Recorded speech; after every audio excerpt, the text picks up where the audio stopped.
Night in a hostile area.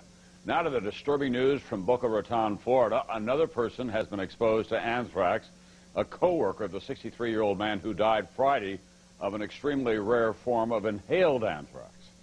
NBC's Frederica Whitfield is covering that story for us from Florida tonight. Frederica? Good evening, Tom. Hundreds of people here in South Florida are worried about possible exposure to anthrax now that one person has died and another has tested positive.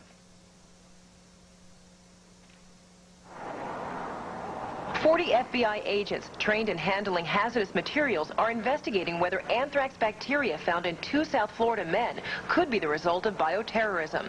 We regard this as an investigation which could become a clear criminal investigation.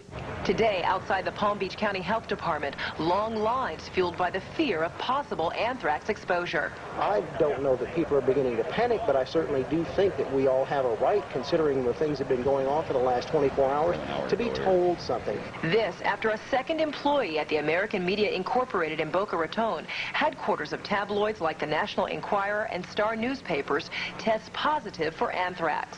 I'm scared.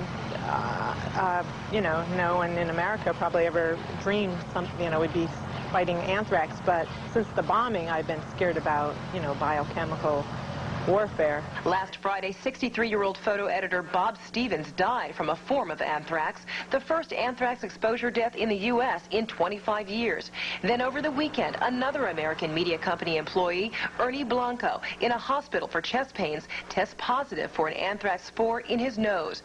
And at the building where both men work, officials find traces of anthrax on a computer keyboard. The FBI closed the newspaper building today. Equally troubling to federal investigators, Mohammed Atta, who was the lead terrorist on board one of the flights that crashed into the World Trade Center, apparently took flight lessons in Palm Beach County at a flight school just miles away from the newspaper. Atta also inquired about taking lessons by flying a crop duster, leading many federal investigators to believe that he may have been planning some sort of bioterrorist attack. Tom? Of course, this anthrax mystery is raising again the whole question of homeland security and safety. Today, almost 4 weeks after the terrorist attacks in the United States, President Bush swore in his new director of Homeland Security, part of his push to prevent any terrorist retaliation.